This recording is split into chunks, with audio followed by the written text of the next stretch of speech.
Okay, everyone, we are back. It is still April 7th. This is the voting session of the Ways and Means Committee. And just so everyone knows, it is 11:57 and we have to be back on the floor at 12:45. So we can do this at your pace if you are hungry or what have you. Okay, so the first bill, House Bill 84, and there are amendments.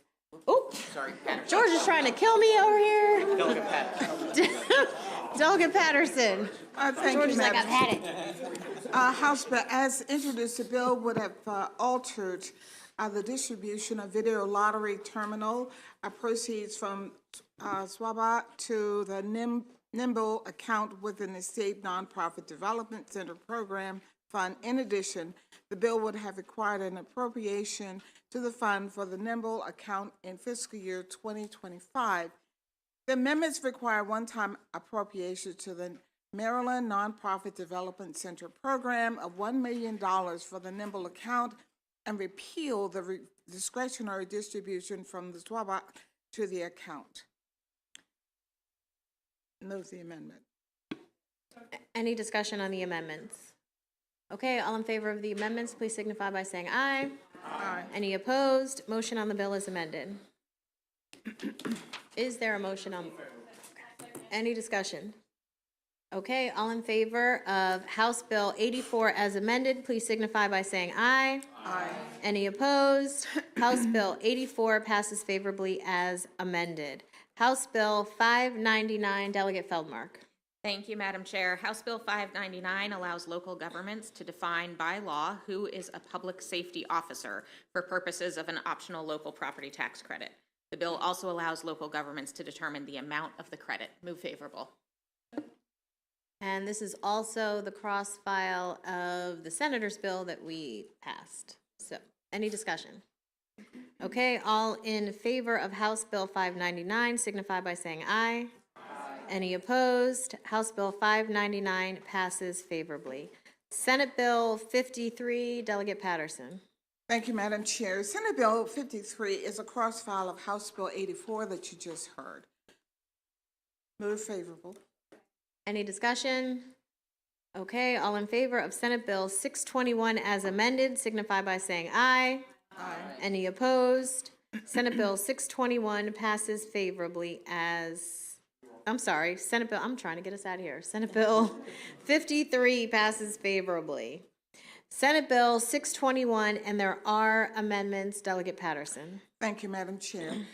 Senate Bill 621, the bill requires the State Lottery and Gaming Control Commission to license independent evaluators to evaluate and rate sports wagering content provided by sports wagering experts, sports wagering influencers, and content partners. In addition, the bill authorizes SLGCC and the Sports Wagering Application Review Commission to consider a request to amend a Class B2 sports wagering facility license application for the purpose of altering the proposed location of the facility under certain circumstances. There are three amendments. First, it prohibits an employee or a principal of an independent evaluator or the independent evaluator itself from wagering on a sporting event. Second, it clarifies that an independent evaluator may be compensated by a sports wagering licensee or operator for independent evaluation services. And third, requires the Maryland Lottery and Gaming Control Commission to adopt regulations to implement the bill.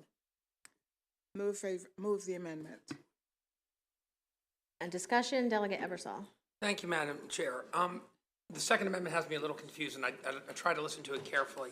So does it say that, I'm trying to get this right, that the evaluator is going to be paid by the sports wagering licensee? I feel like, from my perspective... Delegate Ebersol, if they are performing these evaluations, you know, these independent evaluations of those, then yes, they could be compensated by the licensee for that independent evaluation work.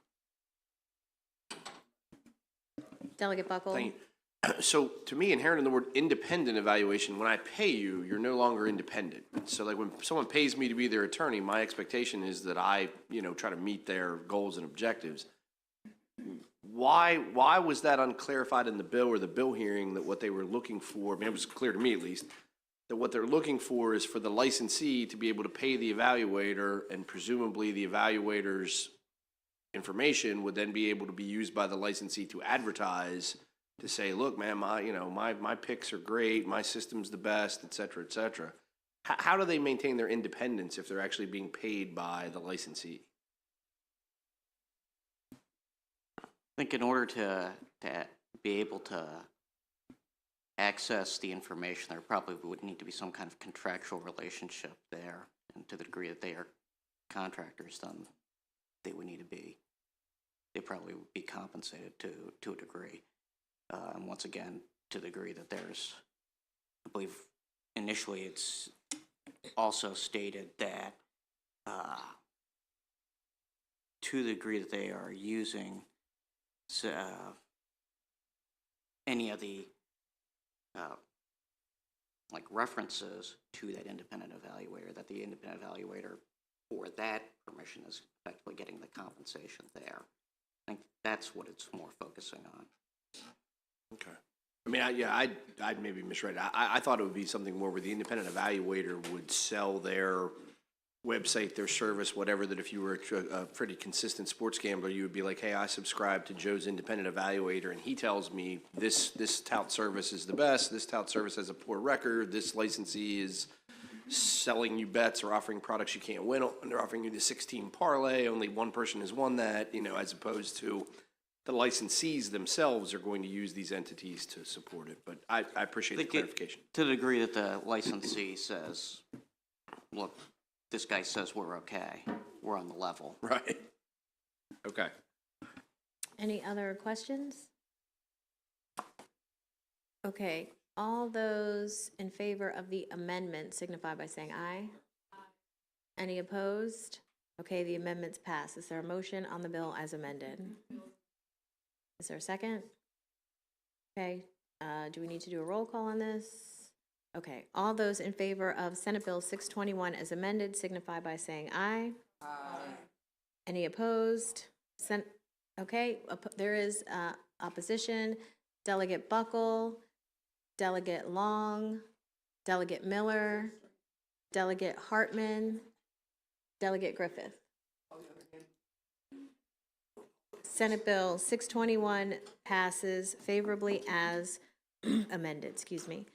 Senate Bill 720, and if the subcommittee chair doesn't mind, I'm going to ask Mr. Butler to go over this bill, if that's okay, Delegate Patterson? That's fine, thank you. Thank you.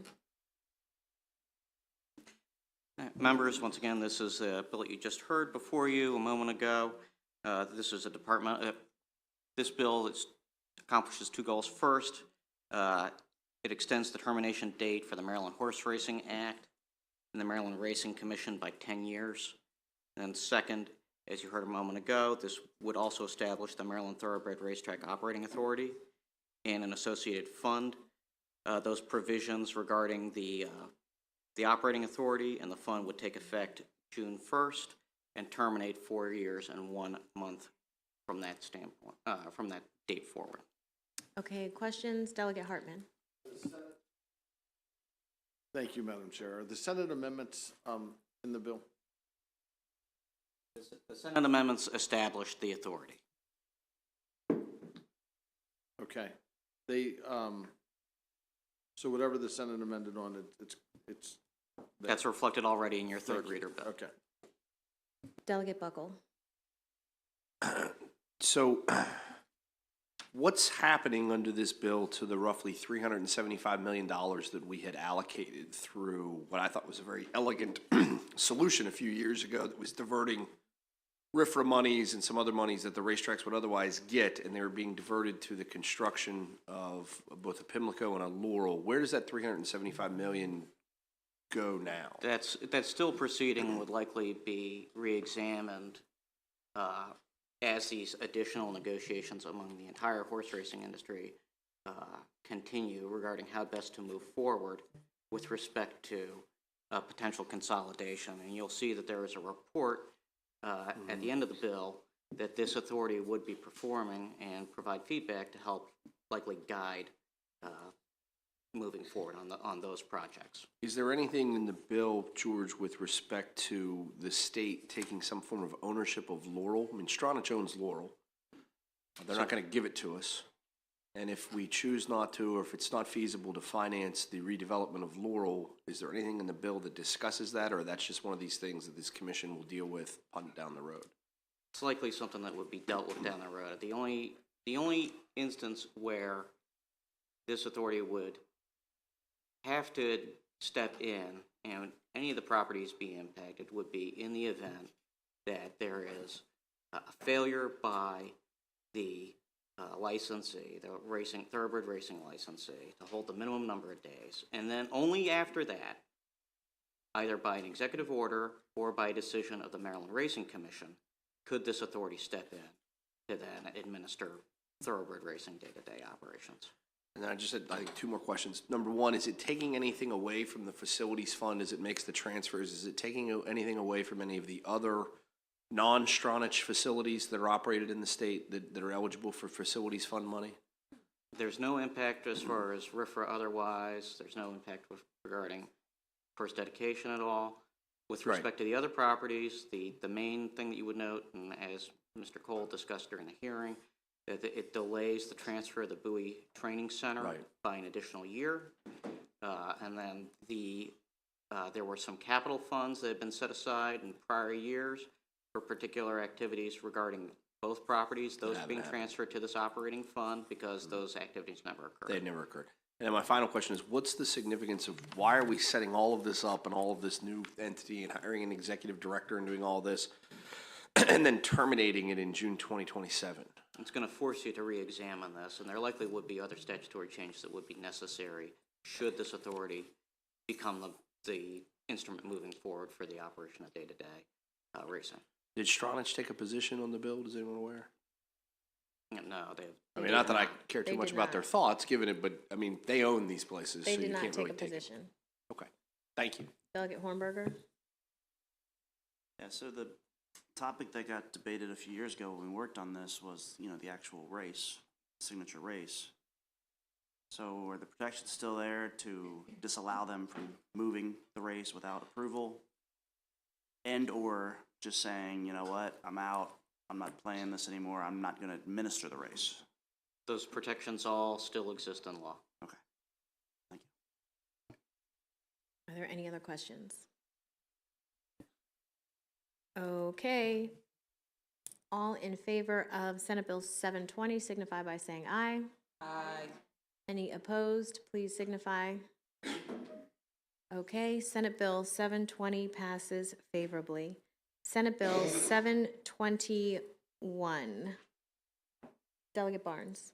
Thank you, Madam Chair. This bill reauthorizes the Employer Security Clearance Cost Tax from tax year 2023 through tax year 2027 for an individual corporation with up to 500 employees. Move the bill. Any discussion? Okay, all in favor of Senate Bill 721 signify by saying aye. Any opposed? Senate Bill 721 passes favorably. Senate Bill 841, and there are amendments. Delegate Ebersol. Thank you, Madam Chair. As amended, this bill requires the governor to include $500,000 in the annual budget for the Maryland State Department of Education to provide grants to local school systems for expenses related to student field trips to museums of cultural imports. Museums of cultural import is a defined term, and it includes the United States Holocaust Memorial Museum, the National Museum of African American History and Culture, the Jewish Museum of Maryland, and the Reginald F. Lewis Museum of Maryland African American History and Culture. The amendment broadens the use of the grants to all museums of cultural import, and not only those specified in the bill as introduced. Additionally, it removes an annual reporting requirement. I move the amendments. Okay, any discussion on the amendments? Delegate Buckle? So Delegate Ebersol, when you say it changes it to any museum of cultural import, in the bill, as you noted, it defined those as, I think, 4 how do we define what is a museum of cultural import? So I'm going to let the analyst answer that question, but cultural import is defined separately. They picked these 4 museums of cultural import in the bill specifically. They Right. limited it to them. The amendment would not limit it to them anymore. So is it now just a defined term, Alistair, that can be interpreted, or is there a list that's now more than 4? Okay, Alistair? It is now a defined term. It's more than 4. It just includes those 4 as specified examples. What's the defined term? So if someone wanted to go to the Smithsonian Museum of Natural History, is that a museum of cultural import? Probably not. It's going to be up to MSDE to interpret, but these have to be, I don't unfortunately have the voting packet in front of me with the amendment, but they have to be museums that. Feldmark with the assist. Here's the definition is a museum that provides I historic mean, and she's just social. showing that you could have pulled it up too, but, you know. I would if they gave me a laptop. He's just like me without a laptop. Feldmark analysts make more money than we do, so you know. A museum that provides historic and sociological learning opportunities on the history and culture of oppressed and historically underrepresented communities, leaving attendees with a deeper understanding of the community and all people's shared humanity. So, in the opinion of the State Department of Education, the Natural History Museum met that definition, then grants could go to them. But I think the goal here is more for museums like the DC-based Chinese American History Museum or the Smithsonian's American Indian. I'm all for kids going to field trips and stuff, so I'll vote for the bill. I just think we're making things so like bureaucratic instead of just the school deciding, hey, this is a good museum, we can get a grant, you know. I appreciate it. Delegate Wu. Thank you, Madam Chair. I just want to thank you and Mr. Chair, Subcommittee Chair, and to make it more inclusive. Thank you very much. Thank you. Happy to do it. Thank you. Delegate Mirku North. Thank you, Madam Chair. A quick question. The original 4 categories, as Delegate Bogo mentioned, what was the original intent of bringing up just those 4 to start? Do you recall that in the meeting, or was there discussion in committee about that? We didn't. I think it was the bill sponsors had particular interest in those and particular interest in children getting a greater education in those areas specifically. Like I said, the amendments were, well, there are other things that are valuable as well. We didn't cut them out. We just didn't leave them exclusive. Okay, thank you. I think also the bill sponsor in the Senate thought that if too many things were put on it, then it wouldn't pass. Okay, just trying to understand that. And he's skeptical with this amendment that it'll pass, but we shall see. Okay, I'm just trying to foreshadow possible We have a very discussions. powerful chair. I'm confident. Okay, thank you. Any other discussion on the amendments? Okay, all in favor of the amendments, please signify by saying aye. Aye. Any opposed? Okay, the amendments passed. Motion on the bill. Move favorable as amended, please. Okay, all in favor of the bill as amended, signify by saying aye. Aye. Any opposed? Senate Bill 841, geez, my eyes, passed favorably as amended. Don't go, please. We have a couple of other quick things to do. We have a bill that was assigned to us that needs to be reassigned to E&T. So I am making a motion that Senate Bill 696 be reassigned. All in favor signify by saying aye. Aye. Any opposed? Okay, Senate Bill 696 is reassigned. We have a couple of concurrences. I move to concur in House Bill 2, Income Tax Subtraction Modification. Union dues makes a clarifying change and strikes the limitation on the amount of the subtraction modification, which we did at $250. The Senate said, what the heck, give them everything. So the motion is to concur.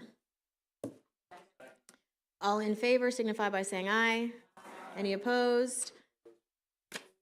Do we record the oppositions on the motion to concur? Okay, so thank you, though. All right. Pat him on the head. No, I mean, you know. I move to concur on House Bill 448, non-public education placements of children with disabilities, teacher salaries.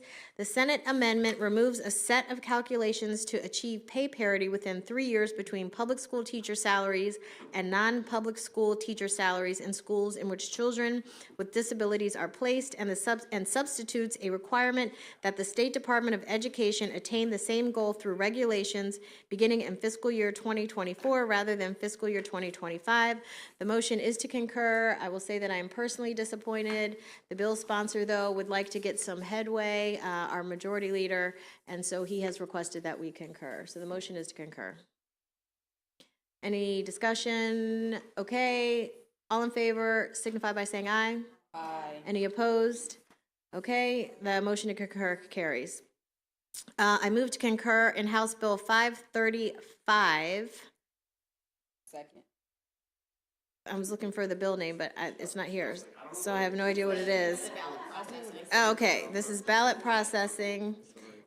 And the Senate amendments conform the bill to its cross-file. The amendments change the date of the 2024 primary election to the second Tuesday in May and prohibits release of absentee ballot vote totals before the polls close on Election Day. All in favor signify by saying aye. Aye. Any opposed? The motion carries. Last one. Motion to concur on House Bill 551, Office of Statewide Broadband, Study of Broadband Expansion Incentives, alters, the Senate amendment alters the due date of the report. Is there a second on the motion to concur? Second. All in favor? Any opposed? Okay, great. That enthusiastically approves the motion to concur.